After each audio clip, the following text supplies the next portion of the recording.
7 Action News This Morning starts right now. Ice storm aftermath. Fallen trees everywhere. Downed power lines sparking danger. And hundreds of thousands of people across Metro Detroit left in the dark. Roads this morning encased in ice and littered with hazards. I'm live this morning showing you the biggest dangers on the road that are already causing big problems.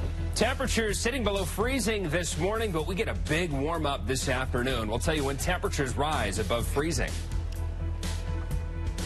Good morning, early risers. Thank you so much for being with us here, the aftermath of the storm. I'm Alicia Smith. And I'm Keenan Smith, and that overnight ice storm is causing major problems across Metro Detroit this morning. Now, trees are completely frozen over. Limbs littering many streets. Power lines are collapsing under the weight of all that ice. And slick conditions are on side streets especially, and those overpasses and ramps making for a dangerous morning drive. And to make matters worse, the ice is leaving hundreds of thousands of Michiganders without power. According to DTE Energy, more than 380,000 customers are in the dark this morning. And between the icy roads and the power outages, schools are canceling classes for a second day in many cases. There are more than 440 closures on WXYZ.com and scrolling at the bottom of your screen. Now, we have Team 7 coverage this morning of the aftermath of this storm. Our Allie Hotsey and Kiara Hay are monitoring the roads, while Peter Maxwell is keeping track of DTE's response to all of these down power lines and power outages. But we start with 7 First Alert meteorologist Kevin Jeans, who's been tracking the current conditions for us. Kev? Yeah, hey guys, good morning. So the focus now is really when are we going to warm above 32 degrees and melt some of that ice? And the answer is it's going to be around 10 o'clock this morning. So still for the next several hours. Getting out the door, icy roads, especially the side streets, the neighborhood roads, use extra caution. And just walking around, sidewalks, driveways, parking lots, it's an icy mess to start. The salted roads have seemed to be okay, but bridges and overpasses also be careful. So 10 to 11 o'clock this morning, we're going to warm above freezing, even approaching 50 degrees this afternoon. Right now, it's 28 in Troy, down to 26 degrees in Pontiac, 30 degrees in Detroit, and 29 degrees in Ann Arbor. Some areas of drizzle still possible around Metro Detroit throughout the morning. North of I-69 had some light snow and sleet. That is moving farther to the north and northeast. So icy secondary roads especially, use extra caution this morning.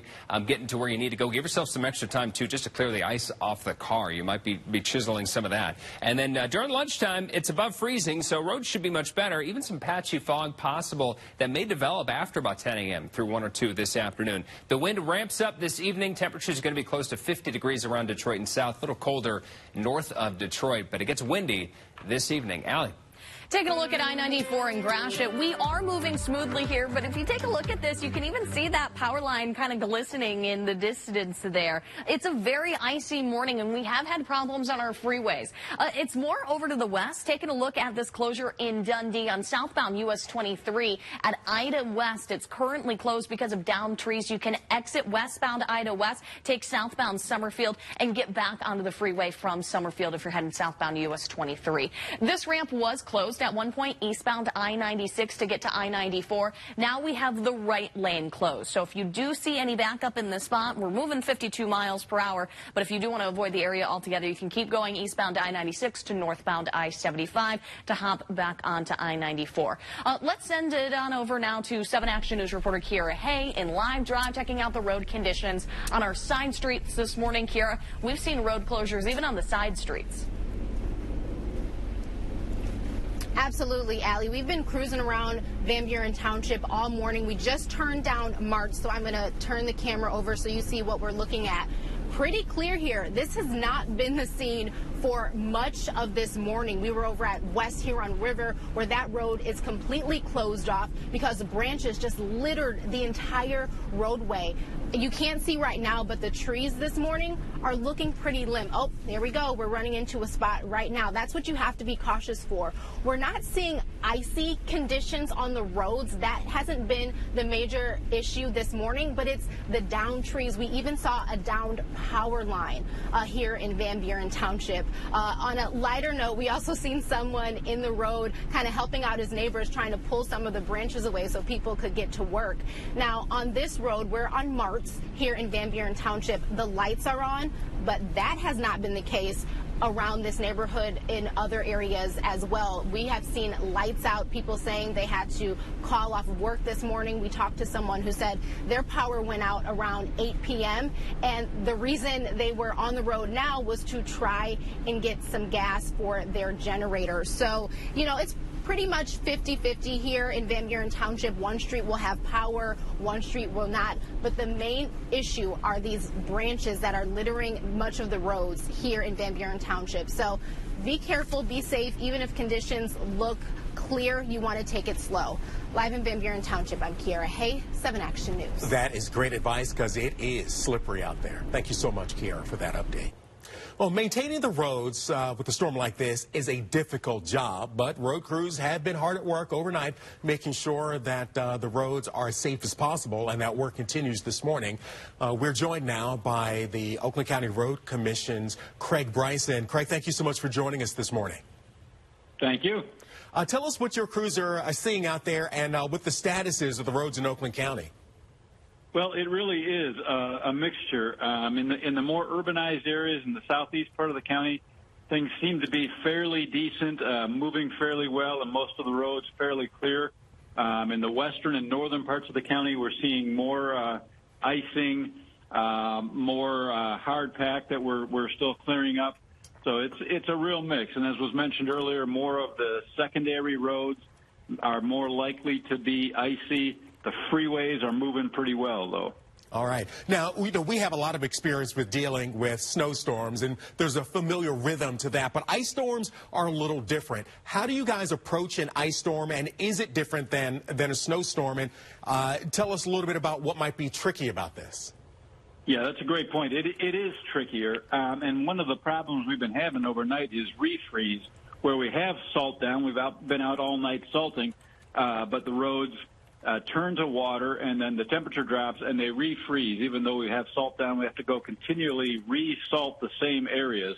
So it's a matter of repetition, and that keeps us on the busier roads and prevents us from getting to the side streets. So it's really just a matter of repetition. And then, of course, the trees have been a major distraction all night as well, constantly clearing branches and trees. All right. Well, we know that you guys are hard at work, and we certainly wish all the best and safety for the crews out there working to maintain the roads. Craig Bryson with the Oakland County Road Commission. Thank you, Craig. Thank you. Right now, there are more than 432,000 DTE Energy customers without power, and that rose by about 50,000 just within the last hour.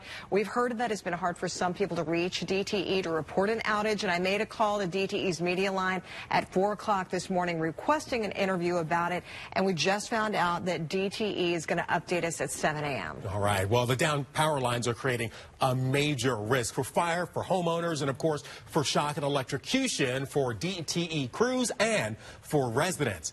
Let's get right to 7 Action News reporter Peter Maxwell, who's tracking all those down lines for us this morning. He joins us live now from Warren. Peter, what are you seeing so far?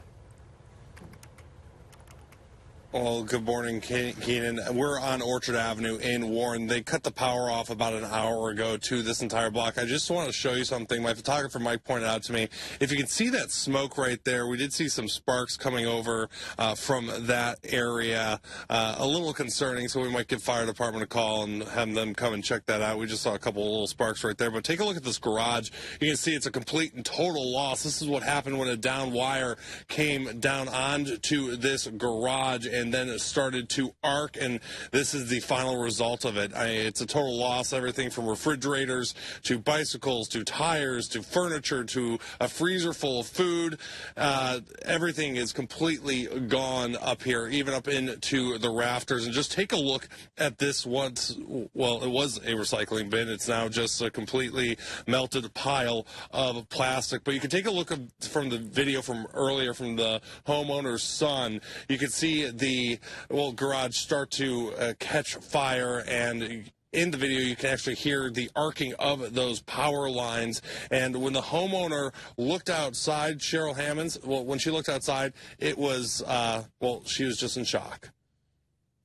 I heard a big boom, and I knew it was a transformer, and I was like, oh my God. And I looked outside, and I seen the next door neighbor's garage a little bit on fire and smoking in the tree, and I was like, oh my God. And then I looked, and I seen the wire was on my garage. So firemen were out here, and they were out here at 10:30, and they called DTE, and DTE didn't get here until after 2:30. And you can see these power lines that are coated in ice, and you can just see them bow. You can just see the weight of that ice on that power line, which is causing those lines really just to snap off the poles and to fall on the ground.